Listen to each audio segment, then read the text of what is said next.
All right, we're back. This is the Creepy Bunny, guys. What's up, everybody? It's been a long time since I've done one of these videos, an actual video where I'm in front of the camera speaking and whatever, not a gameplay or something. That's easier. I mean, I get so lazy sometimes. But nominations for the Game Awards showed up today, and I don't know. This gets me excited. It's gaming talk, and there's so many categories. There's so many games. It's so hard this year because 2017. It's been ridiculous. In my opinion, just one of the best just gaming year of all time. It just has been it's been insane. I played more games in 2017 than I did between 2013 and 16, just to give you guys some perspective. But anyway, what I'm about to do here, just go through every category. As you can see here, I'm in the Game Awards website, and as you can see here, there's Game of the Year. We have all these games that you see, and I'm going to give my opinion and what I think it's my pick for whatever category. And you don't have to agree with me. This is not objective stuff. This is all like this is all just like personal preference. And at the end of the day, whoever the game that receives the most concording concording opinions, point of view, votes, whatever, I guess it's going to win. But nobody has to take this like offensively. Like nobody has to get mad because its personal game doesn't get nominated and whatever. Except when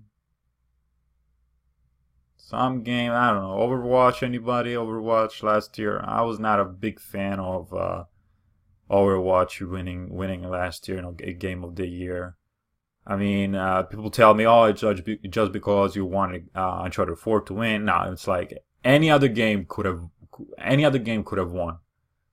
Uh, but Overwatch, like Doom, could have won. I would have had no problems with it. Doom was a great game. Like definitely worth a Game of the Year nomination. But hey, people decided to go with Overwatch, and it's fine. I mean, I guess the game is very popular. It's very fun to play, and something similar.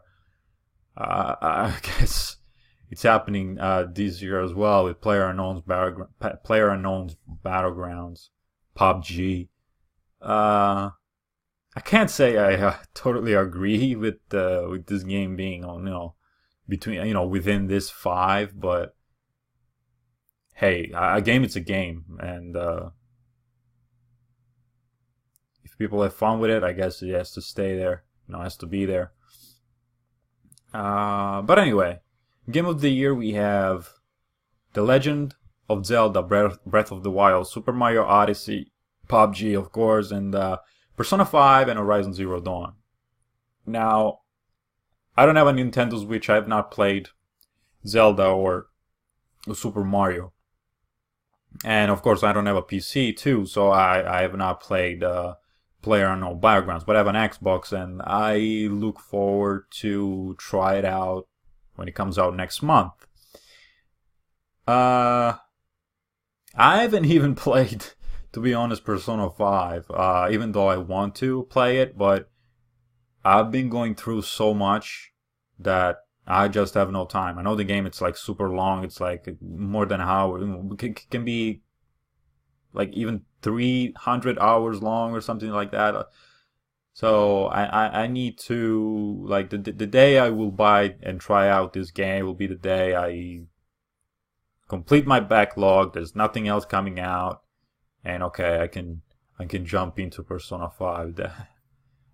Who knows when that day will come, but we'll see.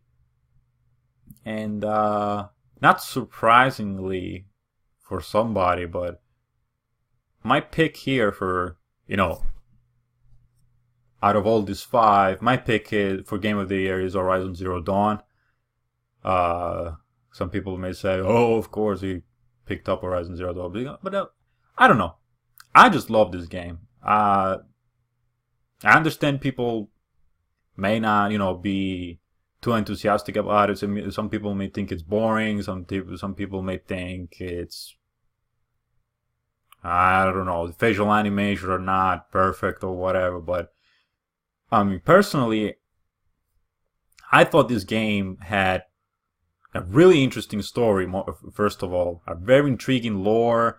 I'm not gonna talk about the story. I'm not gonna go into details about that because people still have not played the game. But uh, the whole thing about the whole backstory of Aloy, where she's come, where she came from, what she's doing now, what she will be doing in the future. Uh, you know, just the world itself, like you know all those environments and the enemies, like how original. I thought it was super original, like just recreating uh just animals. They're not just dinosaurs, but just like animals, but under form of machines. And my God, there's so much variety. Like you have so many enemy types. You have humans as well, and all those enemies. Each one of them has many different type of attacks.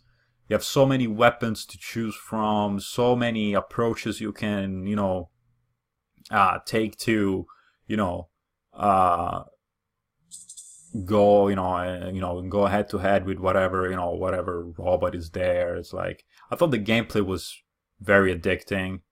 You can be you can be stealthy, you can go guns and blazing, you can set up traps and stuff. It's like, I don't know, the gameplay was so good and fresh to me. The graphics of course are top of the class, like Jesus Christ. I I got the expansions, Frozen Wilds, and when I booted that up, I was like, holy shit! Like I forgot how good that game looked. Uh, but yeah, I mean, the story to me was on point. The graphics on point, the gameplay on point. Uh, I think the biggest flaw, the biggest, the lowest of this game was Aloy herself feels like, I don't know. It feels like she's alone in this world. It feels like she needs a very powerful, a very um, likable companion. I don't know. When you play Uncharted, you have Sully, you have Elena. There's Chloe and Sam. I mean, you feel like you have somebody with you. When you play Horizon Zero Dawn, it feels like Aloy is just alone. And yes, you meet other people, you meet other characters, but they are just not as impactful as you wish they would. And also, always speaking about Aloy, I think she suffers the same thing that Geralt from Witcher 3 suffers. Geralt always speaks with that low tone, like monoton. I'm sorry, I don't know how to pronounce this, but you got me. The low voice, that same tone over and over, and I feel like Aloy, it's kind of the same thing. She's always like very quiet, her tone is very gentle, is very rarely you would see her like, I don't know, raise her voice or, show some kind of a strong emotion. But with Frozen Wilds, the facial expressions, they improved a lot. And I think I've seen Aloy is a little bit more, Aloy needs to be just a little bit more aggressive, a little bit more, I don't know, I don't want to use the wrong words, but maybe bitchy a little bit. I mean, if she feels like, it always feels like she is such a, like the perfect human being. And I don't know, I feel like she has to show a little bit a little bit more her bitchy side or something like that. I don't want her to go around freaking tits all over the place and crazy makeup and something like that. Just make her more aggressive or you got me. Anyway, that's my pick for Game of the Year. I'm sorry if I was a little bit all over the place with why I think this game, deserves that title. But yeah, Horizon Zero Dawn for Game of the Year. Second, we have Best Game Direction. And here we have Wolfenstein 2, Resident Evil 7, The Legend of Zelda, Super Mario Odyssey, and Horizon Zero Dawn again. And here, I have to reward the game that I'm playing right now, which is Wolfenstein 2. Wolfenstein 2. I mean, we're talking about direction, which is creative vision and innovation in game direction and design. I mean, all these games apply. Horizon Zero Dawn is like, one of the reasons why it's my game of the year. It's also because it's innovative and creative vision of all those machines and stuff. But Wolfenstein 2 in particular, regarding its direction, is just the way they decide to approach such controversial topics, regarding Nazis and there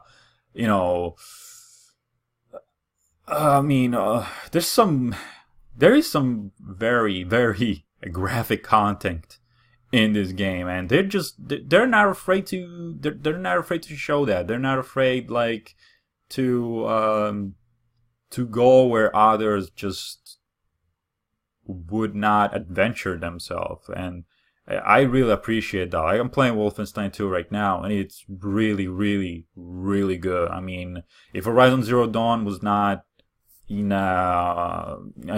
Horizon Zero Dawn didn't exist, Wolfenstein 2 would be right there. The only reason it's not my game of the year, it's because it belongs to a genre that I'm not a big fan of, which is first-person shooters. I'm not, that thing drags it one little step below of Horizon Zero Dawn. But Wolfenstein 2, it's great, guys. It's really, coming from a guy that doesn't like first-person shooters, that should tell you how good Wolfenstein 2 is. Continuing on, we have Best Narrative. And I know I voted. I don't know why. While I speak, my air comes out. But I think when I voted this morning, I think I picked a Hellblade. But since I'll make this video just my final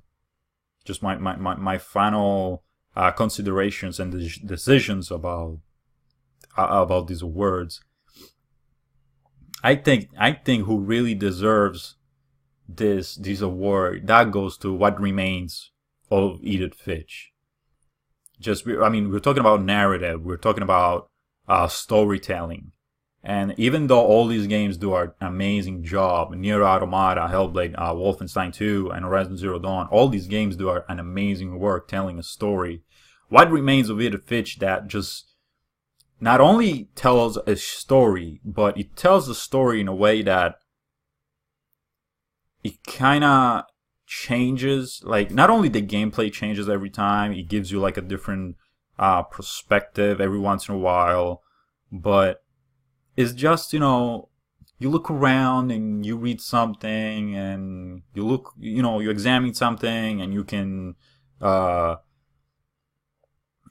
see something in particular that hints to something else, and then you jump from a sequence to another and it's totally different and it's so fresh every time. It's like oh my god, Randall Thor did such an amazing review on this game, and yeah, I mean, narratively, what remains of Edith Finch just does an incredible job. But this doesn't take anything away from the other games, but just I think from a narrative, exclusively from a narrative perspective, Edith Finch just takes it. Yeah. So we have that. Best art direction. This is really easy to mean. I mean, Horizon Zero Dawn has great graphics. I mean, we all know that. But here we're talking about art.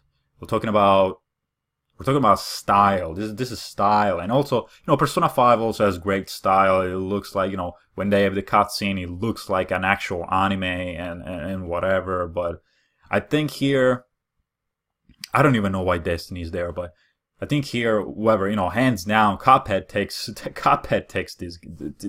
this category. I mean, it's not even close here. Cuphead is art. Like Cuphead was made. Every frame of this game was hand drawn. It's like you don't get more. That's the essence of art. I mean, it's like this game. It's so. I don't even know how to say it. It's visually, artistically. It's like a movie. It's like a cartoon. It's like an animated cartoon from the 1930s, whatever the time was. It just you can't just see you can't just watch a gameplay or wherever. You can get an idea there, but if you play it, you really just like you look at this and you're like just wow, like I'm playing a cartoon here. It's like it's great. Like Cuphead, in my opinion, just hands down takes our direction. Next, we have best score and music. Also, this one was hard. Destiny 2 still. I have no frame of reference here. I have not, as I told you again, I have not played Zelda or Mario or Persona. What I played here was Cuphead and Nier Automata. Now, both of these games, they have incredible soundtrack, like incredible music. But this is based primarily, according to my tastes and my opinion. But Cuphead score, it's more about, it's really coherent with its time and with its context. You have that cartoony music, of the 1930s and whatever. It's really, it makes sense for that music to be in this game, and it's really, really, really good. It makes you enjoy the game even more.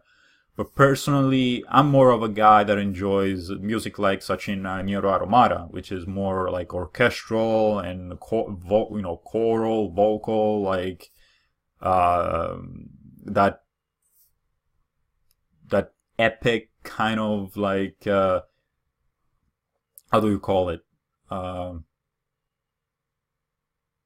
That climax, there's something in that music that gives you like such a powerful climax, and it reaches the top, and you're just like, you're playing the game, and you're like, oh my god, this is so epic. So yeah, I think Nier Automata gets score and music for me. We go ahead and we have best audio design, which I thought audio design would have been incorporated or together with music or something like that, but I guess they made a different category for it, and I thought this one was fairly easy to decide. And we have Destiny 2 again. Oh my, yeah, freaking Destiny 2. Destiny 2, Hellblade, Resident Evil 7, Zelda, and Mario. And we're talking about audio design. We're not talking about specifically music. We're talking about uh, effects, noises and sounds, and effectiveness of the 3D effect, and all that stuff. And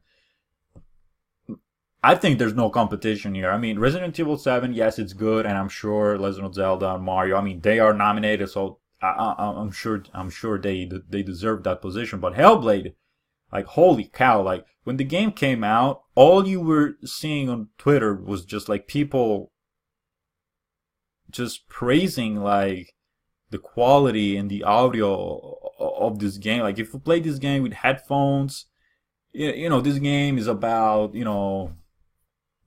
psychosis and mental illness. And so there's these voices that talk to Senua, and they're all around, behind you, next to you. And if you have the headset, you just feel like her. Like, I mean, of course you don't feel like her because hopefully you don't suffer the same thing she's suffering, but it gives such a legit idea of what she's going through. I mean, it's crazy. Like, you play this game and you gotta look around. Like, you were like, did I really hear that thing, or was the game? It's like you go through this kind of stuff, and it's really, really, really good. Like, perfect. Like, audio design in this game is like out of this world. So Hellblade, you take that. A best performance. This is an interesting one. Which is, awarded to an individual for voiceover acting, emotion, and performance capture. And we have Melina. I'm not gonna be able to pronounce this name, correctly, but Juergens. I mean, she does Senua, in Hellblade. And then we have Laura Bailey, which plays Nadine Ross in Uncharted. And then another one from Uncharted, Claudia Black, which plays, Chloe Fraser. And then we have Brian Bloom, which plays Blazkowicz from Wolfenstein 2. And Ashley Birch, which plays Aloy in Horizon. Now, if you paid attention before, I was complaining that, Horizon, Aloy was always talking with that kind of low tone, kind of monotonous voice. Kind of thing that I'm not too crazy about. So the reason I'm not choosing her, even though I think she's really talented, is the reason I'm not choosing her is because she did not make me, jump out of the chair while playing Horizon. She did a really good job, I think, acting wise, but she should be more, I don't know, energetic or something like that. Brian Bloom did a good job with Blazkowicz, but nothing very, I don't know, nothing really remarkable that makes him jump above everybody else. He definitely deserves to be there, but, personally, I don't know, it's not somebody I would pick. Then we have Claudia Black and Laura Bailey, which both did an amazing job. But unfortunately for them, somebody else is nominated, which did, I think, an even better job than they did, and that's Melina. I'm not gonna pronounce the last name because I can't, but just Melina's performance in Hellblade, like, it's not just vocal, it's not just the tone of voice, the lip sync and whatever, just even the expression, the passion that you could sense at every sentence that you were hearing. Like, you could feel the pain, you could feel the struggle while playing that game. It was so well acted that you really got it really helped the immersion. Like, you really felt for her. Like, she did such a great job making you having those feels for Senua. It's like, yeah, I mean, look at the picture on the screen. I mean, that says it all. I mean, she's something else. She's something else. You gotta play the game to understand what I'm talking about. But yeah, Melina, She's the one. She takes this place. Everybody else, good job too. I mean, they're there for a reason, but it is what it is. Games for Impact. Now, this is for thought-provoking game with a profound pro-social meaning of message, which is kind of self-explanatory. We have Please Knock on My Door, which I've not played. Night on the Woods, which I've not played. Life is Strange Before the Storm, I'm yet to play. I want to play. Bury Me, My Love. This sounds really interesting. I've not played it. What Remains of Edith Finch and Hellblade. Now, I gotta go with Hellblade again here, just because, you know, the main theme of this game is just, you know, they're talking about mental illness. They're talking about, you know, psychosis and traumas and, you know, Senua's struggle. I mean, it's such a delicate topic. It's such a stimulating, it's just a stimulating topic. It's something that nobody ever even tries to, you know, to touch on. And I think, yeah, you know, what Remains of Edith Finch is also, you know, talks about kind of, you know, delicate stuff. But and Life is Strange, of course, I've not played it, but you know, having played the other, you know, the original Life is Strange, I can sense like this is, you know, gonna be very powerful as well. But yeah, I think easily for me, the you know, Games for Impact, Hellblade takes this as well. And then we have Best Ongoing Game. I skipped this one. I didn't vote just because I didn't play any of this. Warframe, Rainbow Six Siege, Overwatch, Grand Theft Auto Online. Really? Grand Theft Auto Online? Destiny 2 and PlayerUnknown Battlegrounds. It's like, I don't know. If I played any of these games, I think I would go for PUBG, for PlayerUnknown Battlegrounds, or maybe Rainbow Six Siege, but I had to skip this one. I haven't played any of these. Best Mobile Game, same thing. I'll just scroll down. Best Handheld Game. Never played any of these. I wouldn't know. And then, taran, Best VR AR Game. And this one was so hard for me to figure out. Like, as you guys know, if you follow me on Twitter, I'm a big VR fan. I have PlayStation VR. I have, like, I don't know, 20, maybe more than 20 games installed on my PS4. And even more that I had to disinstall to make space. But here we have Superhot VR, Star Trek Bridge Crew, Lone Echo, Echo Arena, Farpoint, and Resident Evil 7. Like, I have not played Star Trek. I have not played Lone Echo. And I heard those are pretty good. But those that I played are Superhot VR, Farpoint, and Resident Evil 7. This was so hard because all these games, they blew my mind when I played them at first.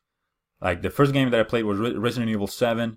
You play this game, like, you can play this game with a regular controller. There's a lot of settings. Just you can personalize your settings so you are as comfortable as you can be.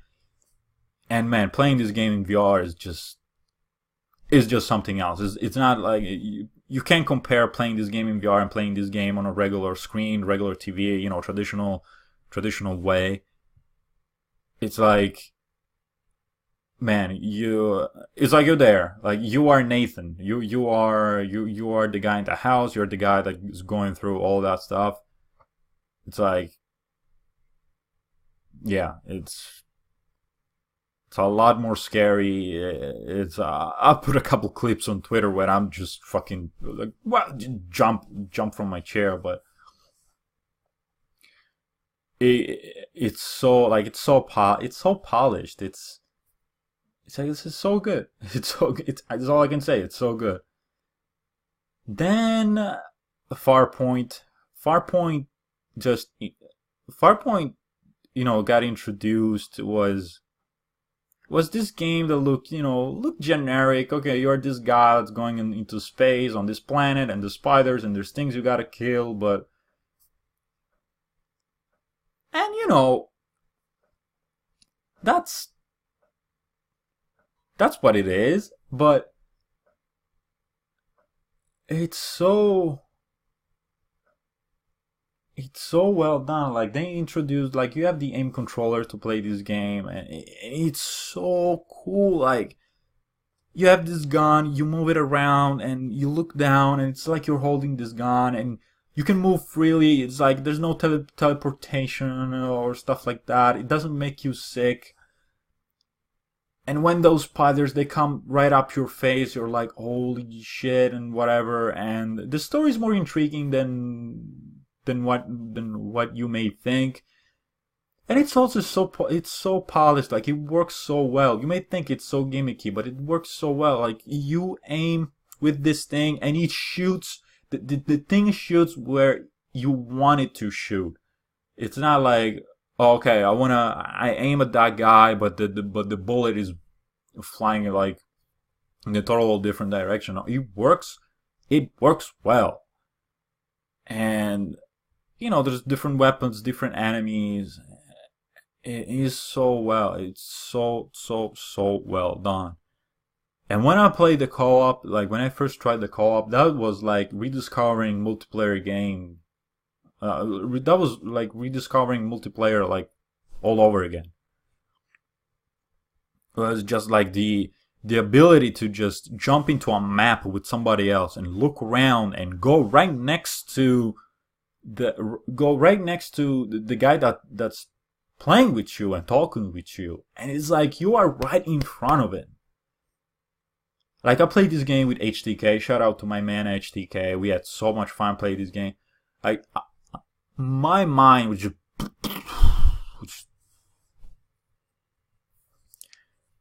people don't believe me. People think VR is just a gimmick, an expensive gimmick. I can't force anybody to like something they don't like, but yeah, Farpoint, Jesus Christ. And then Superhot VR, and my phone is ringing, but we will let it ring. And then Farpoint basically is like you are this guy, you play with the move controllers, and you basically have to stage killing these enemies that are, of course, are trying to kill you, but the gameplay is so different. Like you have to kill these guys, but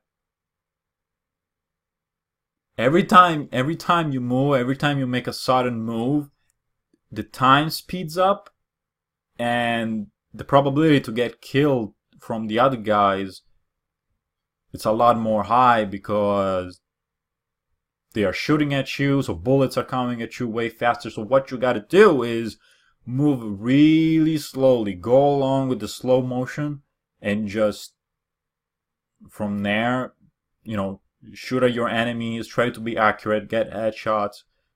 But it's so fucking cool because not only it gives you that thing that it feels like you're in Matrix because you can freaking dodge bullets, slow motion, but it's just the whole thing of being there. Just the fact that you see this guy coming at you and the bullet just passing like right next to your face, and you can you shoot a guy in his face, he dies, his gun jumps in the air, you can grab that gun in the air and shoot that guy right next to you, and he creates like such a dynamic chain reaction. And it's delicious. It's such a delicious game to play. But who wins here?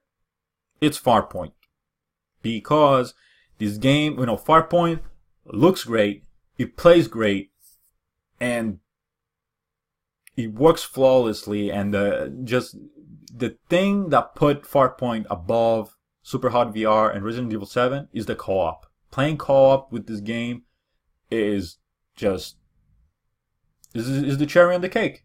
And soon, I mean, Impulse Gear, they came out on Twitter, they announced that they are about to introduce a PvP mode, a competitive aspect, a competitive component of multiplayer. And I can't wait. I can't wait to try that out. Farpoint, best VR game of the year. With Resident Evil 7 and Superhot VR, really like Farpoint, Superhot, and Resident Evil 7 here. It's like, it was really hard to decide this one, but the co-op wins Farpoint. Best action game. Okay, we are 35 minutes in. I gotta wrap this up. Best action game: Prey, Nioh, Destiny, Cuphead, Wolfenstein 2. We're talking about action. We're talking about hack and slash. We're talking about just crazy shit happening. And I know Wolfenstein 2 does that, but Nioh takes this cake. It's just the enemies you fight, the way you fight it, the challenge level, just the length of this game. This game is it offers so much content. Nioh takes best action game. Going down, best action adventure game: Uncharted Lost Legacy, Assassin's Creed Origins, Zelda, Mario, and Horizon Zero Dawn. We talk about action, but adventure, specifically adventure.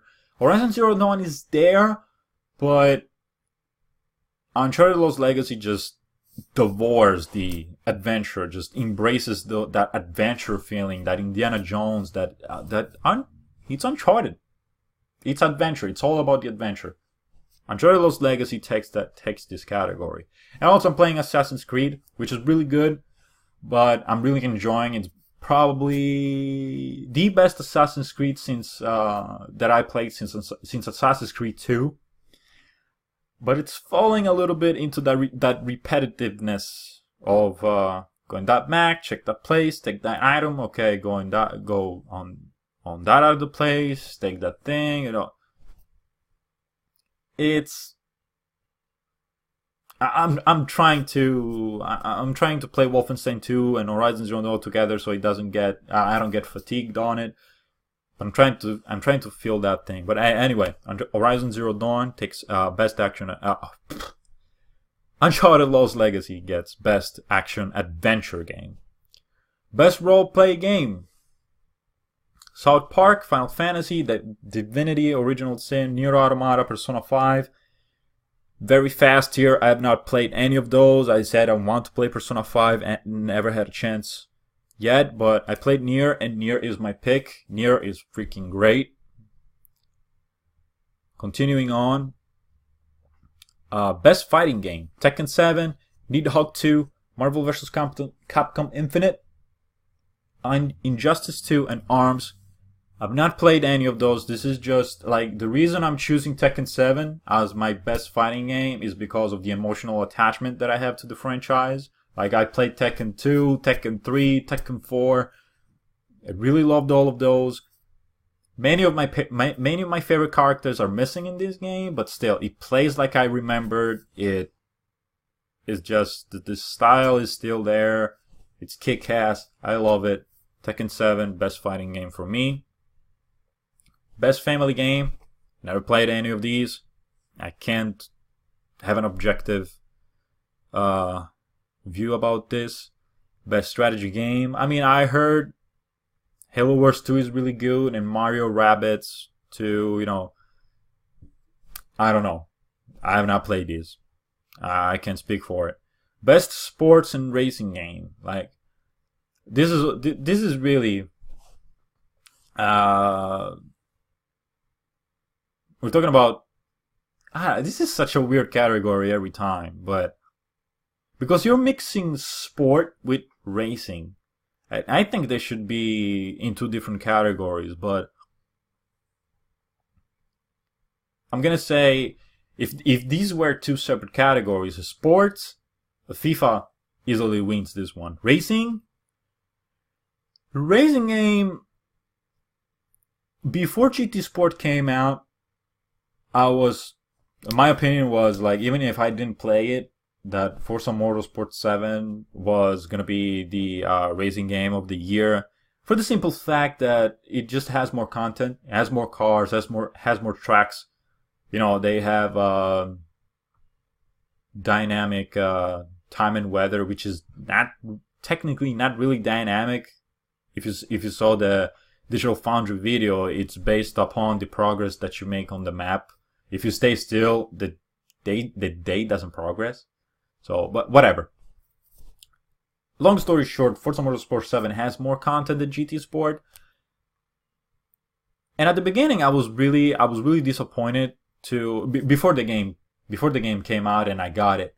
I was really disappointed by GT Sport and its lack of traditional, campaign and mode and all that stuff. But when I got the game, I gotta say I really enjoyed it. Like, the multiplayer works flawlessly. It's just like the matchmaking it makes you race with people of your level. It makes you race like if you drive like an asshole, you'll drive against assholes. If you drive like a gentleman, you will drive against gentlemen. And the I don't know, the algorithm they use, the matchmaking system, it's really, really good.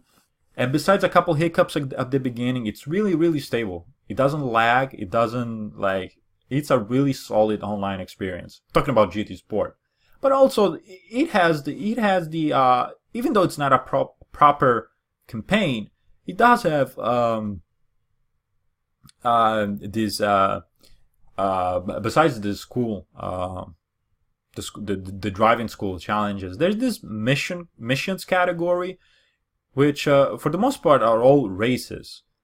And it's like even though there's not really a sense of progression, but there's like these they give you rewards like medals, bronze, silver, gold, and it really makes you want to achieve for that goal, and it really makes you want to perform well and win, and it can get really addicting, and it adds like I spent so much time. Like, I had this game since it came out. I haven't played it every day, but for those days that I played it, I put about 20 hours into it. I put it. Gran Turismo Sport is on the side right now because I'm dealing with other, Wolfenstein 2, Assassin's Creed, and Horizon. But I'll definitely be back to it. Like, I was winning online. I was having fun. It was great. I mean, I had a good time with GT Sport, and GT Sport is my best racing game of the year. Like, if I played Forza Motorsport 7, perhaps it would have been that one. Objectively, maybe it is because of the content aspect, but for me, as of right now, GT Sport takes that one. Then, best multiplayer game. I've not played any of those. I'm waiting for PUBG. PUBG may take Fortnite as my best, best multiplayer of the year. Fortnite just came out of nowhere for me. It was like, okay, it's a game for free. It really looks like PUBG and all that stuff. But I played so much of this game. I think I put like 48 hours or something like that altogether between playing solo and squad and duo. And I won a fair amount of matches. I think I have 9 or 8 wins in solo, 8 wins in duo, and 4 in squad. It's so rewarding, this game. Like, if you do well, if you win, this game is so rewarding. But it can be also very frustrating. I mean, if you lose right after you parachute out of the bus, it's just like, oh my god. But I think it's really good. They are supporting it. I think just an update came out today. They're doing a really good job with it. The paid content is garbage. They have the the costumes that you can buy with in-game credits that take forever to get if you just play. Like, you have to use real, all that microtransaction garbage. But the game itself is really good. I mean, it's really addicting. And to finish, most anticipated game, Whew, I got a drink. My mouth so dry. But anyway, we have The Last of Us Part 2, of course, Red Dead Redemption 2, Monster Hunter World, Spider-Man, and God of War. Now all these, I'm looking forward to all these. It's like God of War, like I mean Spider-Man, like this one was really hard, but as a huge fan of Last of Us, I gotta go with Last of Us 2. It's just the mystery that's going around these games with all with these trailers and teases that Naughty Dog is giving us. They add so much to the tension, and just they really make you wonder what the hell is going on. What's going on in The Last of Us Part 2. But I'm also really curious to see what the hell what's going on with God of War. Spider-Man is going to be ridiculous. Monster Hunter World, it reminds me, of a mix between Horizon Zero Dawn and I don't know, a Dark Souls game, like Bloodborne and stuff like that. And Red Dead Redemption 2. I mean, Red Dead Redemption was so great. I remember when I finished that game, I was mind blown. Like my jaw was on the floor. So yeah, looking for Red Dead Redemption 2. It's gonna look great. It's gonna look great. It's gonna play great. But my most anticipated game is The Last of Us Part 2. Oh, there's more. Best independent game? Okay. Best independent game? Cuphead. Best student game? I don't know. Oh, here we have all the trending gamer, which I have no idea who these people are, to be honest. Esports game. Just looking at these, I will give it to Rocket League. Esport player, I have no idea who these guys are. Best esports team, I have no idea who these guys are. Best debut indie game. Watching all these, I'm gonna give it to Cuphead. Best Chinese game, I have no clue.